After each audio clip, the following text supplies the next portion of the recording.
Kan awal-awal Bapak mengatakan bahwa ini bisa mencederai demokrasi. Belakangan Bapak mengatakan saya tidak percaya lagi pada Pak Jokowi. Iya. Sedalam itu kemarahan Anda? Iya sudah, karena ini sudah keterlaluan.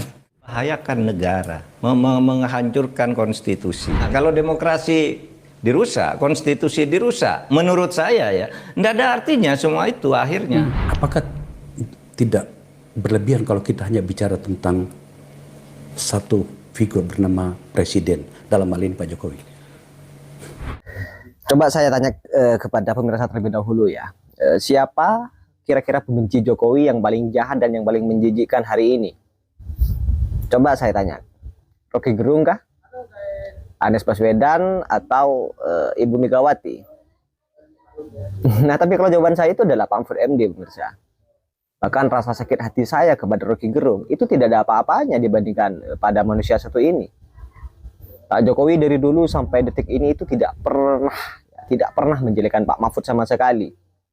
Bahkan saat semua elit ketum parpol menjegal Pak Mahfud jadi wapres di 2019, Pak Jokowi itu malah memberikan tempat terhormat kepada Pak Mahfud di pemerintahan. Saat diberi jabatan terhormat itu pun Anda kan juga mengakui Pak Mahfud kebaikan beliau kan, kebaikan Pak Jokowi, Anda mengakui loh. Dari waktu ke waktu Anda terus memuji Pak Jokowi, bahkan sampai Anda waktu deklarasi sebagai cawapresnya Ganjar, Anda kan masih katakan kepada wartawan kalau Anda akan melanjutkan program Pak Jokowi yang sudah baik dan betul-betul untuk rakyat. Atau waktu itu Anda sedang menjilat. Sadar Pak, Anda punya jabatan terhormat di Menko Polhukam pun itu karena ordal. Pak Jokowi sendiri yang tunjuk Anda. Ternyata benar ya. Memang dari dulu sudah ada yang spill kalau Anda itu menjilat tuh. Giliran Pak Jokowi sebentar lagi tidak berkuasa, tidak bisa Anda incar jabatan lagi, sekarang Anda mencibir Pak Jokowi dan keluarganya bahkan setiap hari, Pak Mahfud. Kira-kira Anda sedang menjilat pada siapa? Ya, saat ini Ibu Mega kah? Atau kepada siapa? Ternyata kayak gitu ya watak aslimu Pak. Pantas di daerahmu sendiri Anda kalah. Pak Jokowi dikatakan Mukidi, Mulyono. Memang seperti itu kalau sudah kadung benci terhadap Pak Jokowi. Ya tapi buat saya sebagai rakyat kecil yang mencintai Pak Jokowi, Bapak tetaplah Joko Widodo Presiden RI yang rendah hati dan terbaik. Nyaris tidak pernah melawan hinaan sama sekali. Coba kalau Pak Mahfud dan yang lain dihina seperti Pak Jokowi, pasti langsung nyerang balik. Coba saya tanya kepada pemirsa, siapa yang rela dirinya dikatain bajingan tolol? Bahkan anak mana yang rela ayahnya dikatain Fir'aun, bajingan tolol, Mulyono, Dungo, dan lain-lain? Coba saya tanya. Cuma keluarga Pak Jokowi loh yang sampai hari ini yang bisa menahan, sabar, pura-pura tidak peduli. Walaupun itu bagi saya sebenarnya itu membekas di hati keluarga Pak Jokowi. Ya, Pak Mahfud dulu nih, Pak Mahfud dulu nih, Pak Mahfud. Ya kan? Tiba-tiba di ujung, Mahfud aja, tetap dia masuk. Dia nggak pernah bikin kalkulasi kenapa Ganjar melorot, kenapa Pak Jokowi kemudian pecah dari Ganjar. Kan dia nggak bikin itu kan. Akhirnya kenapa saya akhirnya jadi berbeda sama Pak Jokowi. Dia nggak pasang sikap dari awal. Karena nggak pernah kepikiran bakal masuk. Nggak pernah kepikiran, dan dia itu loyal kepada Pak Jokowi. Hampir Siapa lebih, loyal? Pak Mahfud? Pak Mahfud Loyal pada Pak Jokowi? loyal pada Pak Jokowi dan tidak pernah bicara ganjil tentang Pak Jokowi. Semasa dia menjadi pejabat, dia adalah pembela Pak Jokowi habis-habisan. Tiba-tiba tiba-tiba ngomongnya lain. Loh, salahkan polisi, salahkan TNI, salah sistem semua. Loh, you are on the top of the system. Anda kan harusnya yang bertanggung jawab atas sistem itu. Kok tiba-tiba sistem yang Anda selama ini bangun atau Anda ada dalam pengawasannya, kok tiba-tiba jadi rusak? Saya bisa jawab ya. Ya. Kan namanya orang kampanye. Nah, harus ada yang dipertahankan, harus ada yang disalahkan, harus begitu dong. Itulah rusak jadinya gitu loh. Nah, itu ya, yang diganjil dilihat orang. Makanya akhirnya berhenti supaya bisa bebas bicara. Menjadi tidak konsisten. Tapi itu udah telat, bos. Harusnya dari awal kalau mau. Ya dari awal tuh dia niat maju. Kalau saya jadi Pak Mahfud ya mohon maaf ya. Saya bilang Pak Jokowi, Pak terima kasih Pak. Atau diajak sama Ibu Mega. Saya bilang, Bu Mega saya terima kasih. Saya merasa jabatan Menko Polhukam ini adalah akhir buat saya karena ini tidak saya rencanakan dan karena itulah saya terima kasih. Saya nggak bisa dalam pertarungan lainnya. Apalagi kalau tiba-tiba di tengah jalan saya harus Maksudnya Bang Fahri ini nolak? Iya dong. Bagaimana caranya Ganjar bisa melawan Pak Jokowi? Come on. Dia ini kan nggak ada sebenarnya, kan dia dibesarkan Pak Jokowi. Tapi kan Ganjar punya backup partai yang luar biasa. Iya makanya itu tadi karena tangga ini nggak jelas. Rambutnya putih, kode-kode yang akan udah diangkat-angkat sama Pak Jokowi saya tahu. PDIP belum setuju loh. Betul, belum setuju ya? Belum setuju. Rambutnya putih, ya kan? Terus suruh PSI bikin dukung Ganjar jadi presiden. Ngamuk PDIP. Apa-apaan sini partai nggak jelas katanya gitu. Taruh sama si Yeni. Ngamuk orang. Gambar di mana? Seluruh Indonesia bos. Projo kasih kode rambut putih dalam sidang Projo. Wah orang bilang Pak Jokowi akan bersama Ganjar. Tong naik surveinya Ganjar. Ganjar dia kira ini dia. Memang dia kan? Enggak. Pak Jokowi. Iya maksudnya Pak Jokowi mau itu gabung dengan Pak Prabowo. Itu dia kan nggak ada sistemnya kan, ya kan? Ini kan dia berada dalam satu situasi. Itu yang saya bilang ya, partai politik kesalahan sistemnya adalah surrender dengan survei. Dalam sistem yang baik, kaderisasi, nominasi, survei, electability. Oke. Ini enggak, survei dulu, terus partai mengalah semua. Kamu, kader-kadermu ngalah ya, karena ini surveinya tinggi.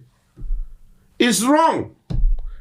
Dalam demokrasi itu, kaderisasi, nominasi, ya, survei. Jadi tangga itu tadi kan? Salah satu tangga itu. Nah, okay. Karena tangga itu harusnya diperbaiki, semua jadi korban. Pak Mahfud jadi korban, Ganjar jadi korban, Anies jadi korban, Muhaimin jadi korban.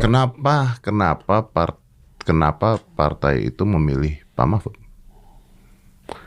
Kan pasti ada perhitungan positif dong, nggak mungkin dong. Ya tapi kan spekulasi kan, seperti juga orang spekulasi seolah-olah karena Pak Prabowo milih Gibran kan.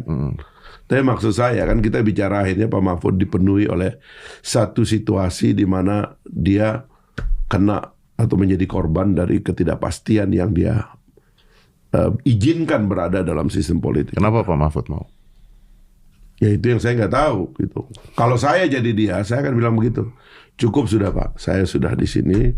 Silakan yang lain berkompetisi. Saya akan mengantarkan dan loyal kepada Pak Jokowi sampai akhir karena sudah 4 tahun saya bersama Pak Jokowi dan saya ikut membantu membuat sistem ini untuk Pak Jokowi dan saya akan tuntaskan 5 tahun bekerja. Habis itu saya akan ngajar. Misalnya kayak begitu.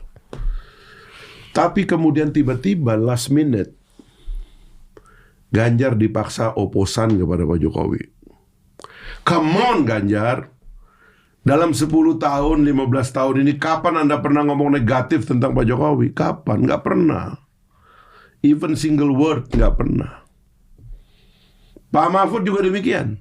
Dalam 5 tahun, hampir 5 tahun ini. Kapan ngomong negatif tentang Pak Jokowi? Kapan menilai buruk ini pemerintahan? Saya ngelihat debatnya Gibran kemarin, juga debatnya Pak Prabowo kemarin. Kayaknya yang diserang bukan Gibran dan Pak Prabowo gitu. Yang diserang kayaknya Pak Jokowi. Pak Jokowi. Iya. Ya itu lagi kan. Itu anehnya lagi kan. Ya kalau Anies saya bisa paham nih. Ya kan memang perubahan. Kalau perubahan kan gampang ngomongnya perubahan ya. Apapun yang lu katakan gua mau ngerubah gitu aja lah tololnya gitu kan. Tapi berarti Bang Fahri mengatakan yang di tengah-tengah ini yang pusing. Kan kalau settingnya kan gini. Ini saya cerita the logic of ideas-nya ya kan. Saya itu melihat setelah krisis 2014-2019 itu kan dengan teman-teman kan. Waduh, ini sistemnya kok kayak gini ya. Kok bisa sistem ini mengajukan cuma 2 orang. Out of the blue, tiba-tiba 2 orang ini, atau 4 orang, kita harus berpihak kepada salah satunya. Padahal dalam sistem demokrasi yang sehat, tangga pemihakan itu adalah partai dan ideologinya, kemudian ideologinya terlebih dahulu, kemudian partai dan jaringannya, barulah orangnya gitu. Tiba-tiba kita ini tuk tiba-tiba muncul karena threshold itu. Saya bilang ini berbahaya gitu. Karena itulah sekali lagi pemilu kita bikin 2024, kalau bisa peaceful transition. Caranya adalah yang kemarin bertengkar itu harus bersatu. Bersatulah Pak Prabowo dan Pak Jokowi. Benar jadi kan? Iya kan? Dan itu terjadi gitu. Pikiran saya waktu itu, kabinet dikumpulin sama Pak Jokowi sampai terakhir. Karena yang di luar kabinet itu Demokrat sama PKS nggak cukup. Gitu loh. Tapi kumpulin aja dulu sampai last minute. Nah 10 tahun Pak Jokowi bekerja menunjukkan bahwa kita ini kabinet ini ada gagasannya. Ada gagasannya, ada kerjanya, ada juga orang-orangnya. Kebetulan pimpinan partai aja juga di situ semua. Kemudian kita ngomong Pak Jokowi, Pak tahan kabinetnya Pak. Biarin aja terus sampai terakhir. Bagus juga nih koalisi besar gitu. Akhirnya ngomong koalisi besar kan. Tiba-tiba Nasdem sama Pak Surya keluar. Dukung Pak Anies Baswedan. Saya tanya Pak Jokowi, Pak itu kesepakatan kabinet nggak? Saya tanya kan. Saya khawatir jangan memang kesepakatan kabinet gitu loh. Dia bilang enggak. Ya udah bagus Pak. Ini besar kan. Pikiran saya sih kalau ada yang pergi satu cuma 20%. Jadi 80 masih di sini nih. Kan Pak Jokowi dengan Pak Prabowo itu harusnya 100% karena 2 kali pemilu kan. 4753, 4555 kan. Nah, enggak ada yang keluar. Oh bagus Pak, tahan terus nih. Tiba-tiba keluar satu lagi. Saya bilang tahan Pak sebagai koalisi. Karena dalam sistem ini, ya, yang saya sendiri ingin memperbaiki sistem ini nanti. Karena dalam sistem ini tidak ada yang relevan kecuali melawan atau bersama. Oke pemirsa, mungkin saya rasa cukup ya terkait dengan pembahasan atau konten kali ini ya. Seperti apa komentar kalian? Tulis di kolom komentar. Dan sekali lagi pemirsa, jangan lupa tekan tombol subscribe-nya biar kalian juga tidak ketinggalan informasi-informasi terbaru dari channel ini. Subscribe. Salam demokrasi, salam NKRI.